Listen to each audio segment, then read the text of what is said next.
un sacré Évariste. Faut dire qu'il cultive bien l'humour, hein.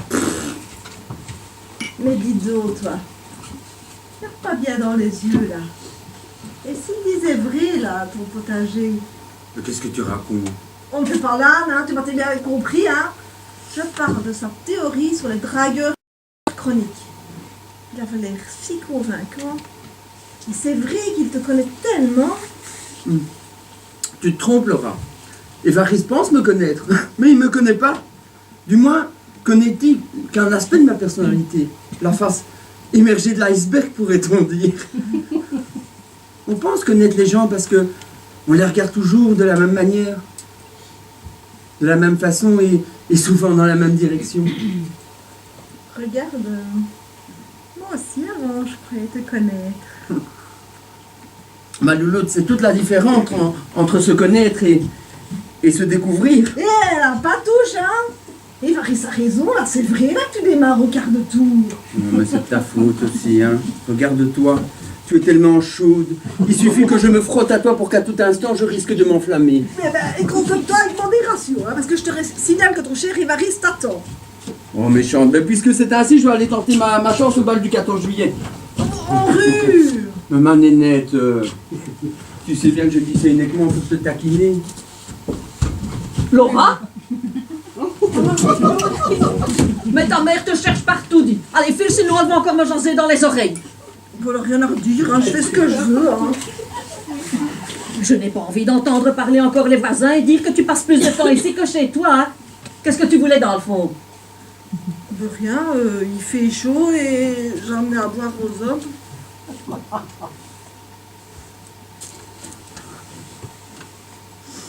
Mais raison de plus pour ne pas traîner, hein. Si tu restes, tu vas faire monter la température et crois-moi, pour certains, ce n'est pas très bon, ça tue le rendement, figure-toi.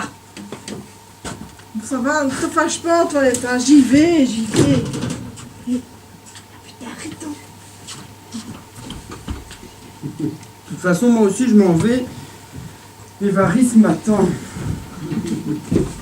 Henri, Oui, tata? je t'ai déjà dit que je ne veux plus de filles à la maison. Ce n'est ni un moulin, ni un... Tu vois ce que je veux dire? Oui, tata, c'est Laura, tu la connais, hein. Mais pas d'exception. Mais que ce soit Laura ou une autre, je ne veux plus d'histoire à la maison, je te l'ai déjà dit. Mais tata! Oui, tata. Oui, tata, à chaque fois, il me dit la même chose, cet asticot. Mais qu'est-ce qu'elle lui trouve toute donc, hein? Ce n'est pourtant ni sa beauté, ni son intelligence qui le rend éblouissant, hein? Qu'est-ce qu'elle lui trouve toute ça, je ne sais pas. N'empêche, hein, qu'elle tombe tout autour de lui, pire que des mouches sur un tas de fumier. Et quand je lui dis que ça m'aiderait des contrariétés, tout ce va-et-vient, tout ce qu'il trouve à me dire, c'est « Oui, tata, j'ai pas raison. » Oui, tata. Mais qu'est-ce que je vous disais? Allez, file mauvaise graine. Oh, ça, c'est pas gentil, hein, tata. Quoi donc? De me traiter de mauvaise graine. C'est pas parce que j'ai été un enfant abandonné que les gens qui m'ont semé sont forcément de mauvais gens, hein. Tu vois là encore à bafasser. File! Ben, j'y allais, mais c'est toi Et qui... ça veut encore avoir raison par-dessus le marché. Ta casquette est en l'air. Si tu continues, tu risques encore d'avoir un coup sur la tête. Bonjour, tante Jeanne. Bonjour, tante Thérèse. Comment allez-vous à cette heure? Henri, ne traîne pas, accélère un peu, s'il te plaît, dis. Allons, Antoinette, dis-le lui sans crier, hein. Mon enfant, sache que plus tu avances doucement, et moins tu arriveras vite. Alors, si tu ne veux pas être en retard, suis donc les conseils d'Antoinette, et dépêche-toi. Mais arrêtez de l'harceler, comme ça, ce pauvre petit-là, hein. Faut que tu rentres dans le presse. Écoute, Henri, souviens-toi que trop de précipitations ne font que grosse rivière, hein. Alors laisse couler, ne les écoute pas, hein. Prends ton temps, gamin. Thérèse, s'il te plaît. Celui-là, tu le connais quand même. Hein. Ah, déjà qu'il a plus de mal à redémarrer qu'à s'arrêter. Et puis lui, c'est lentement le matin et doucement le soir. Et toi, tu l'encourages en sa paresse. Ah, bravo, hein. Bravo l'éducation. Hein. Bon, ben tata, moi j'y vais. C'est Hein. ça, bon vent. Tata, File que je te dis. qu'est-ce que tu dirais si je me mariais?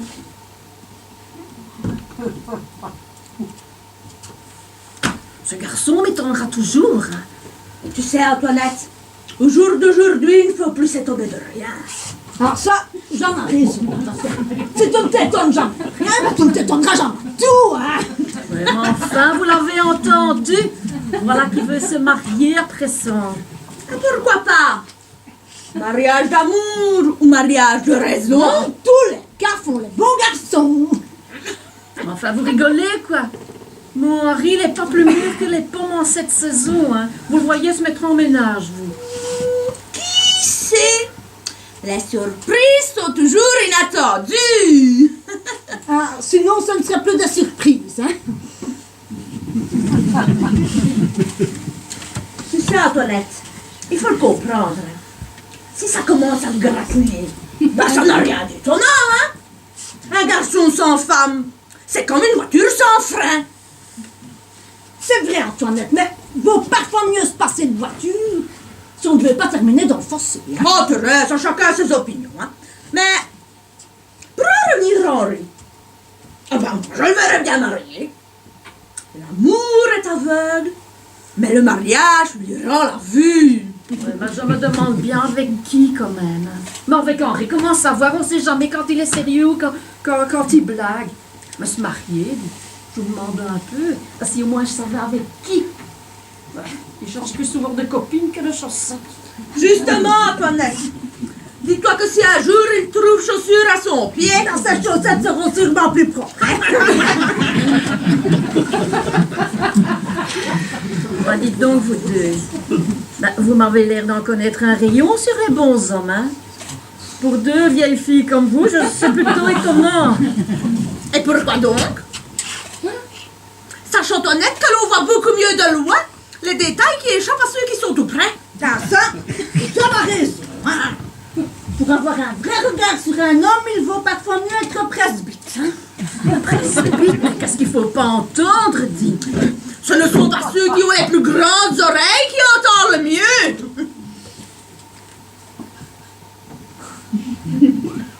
Encore ne faut-il pas être sourde comme un vieux pot, ou comme certaines personnes. N'est-ce pas, Thérèse? Ah, c'est pour moi que tu dis cela. Eh bien, je te signale, ma chère, que jouis sans problème. Oui. Enfin, de quoi tu viens maintenant? C'est ainsi, il faut l'admettre. Hier, jouissais, aujourd'hui, jouis. Jouis un peu moins chaque jour, mais jouis. Enfin, arrête de te bloquer, hein, Thérèse, sinon tu vas finir à l'hôpital, hein.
Notre chère sœur semble soucieuse.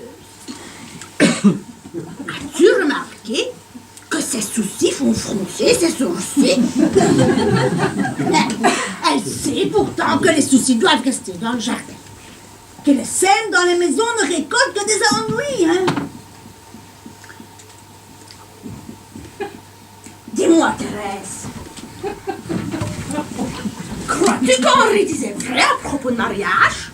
Ah ben écoute, en tout cas, il avait l'accent de la sincérité, hein, mais tu sais, il met toujours tellement la malice à son langage, là. Avec lui qui peut le savoir. Hein.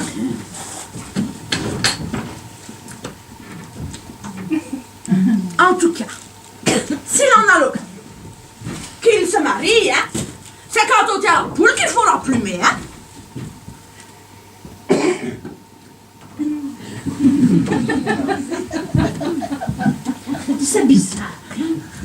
N'as-tu pas remarqué? Le mariage, hein, c'est un peu comme un casier à homard. Hein? Ceux qui sont dedans, ils veulent en sortir. Hein? Et que ceux qui sont dehors, ils veulent y entrer.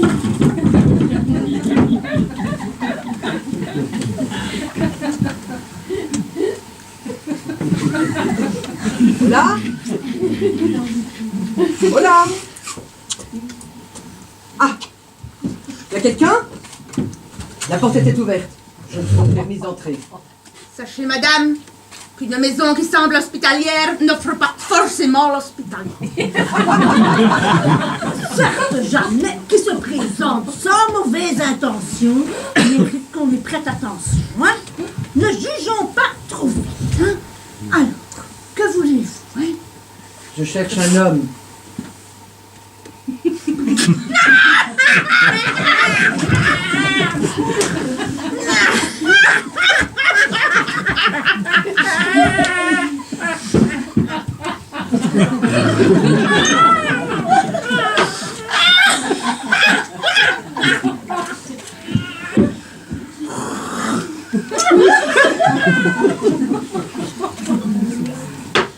Tu entends ça, Thérèse?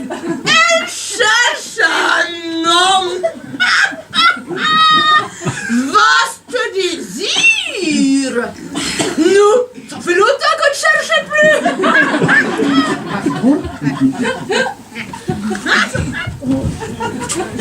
Je vais vous dire, un homme, c'est comme le loto. Hein? Il faut de la chance pour tirer le bon numéro. Écoutez, l'homme que je cherche se fera appeler Henri. Henri? Vous le connaissez? Il paraît qu'il est l'homme à tout faire ici. Oh, mais ça, vous avez raison. Hein? Notre Henri, il peut tout faire. Et un homme à faire, on pourrait croire que ça ne fait rien. Hein? Mais un homme à tout faire, c'est bon à tout. Être bon à tout, ce n'est pas rien. Il vaut mieux être bon à tout que bon à rien. Sans doute, mais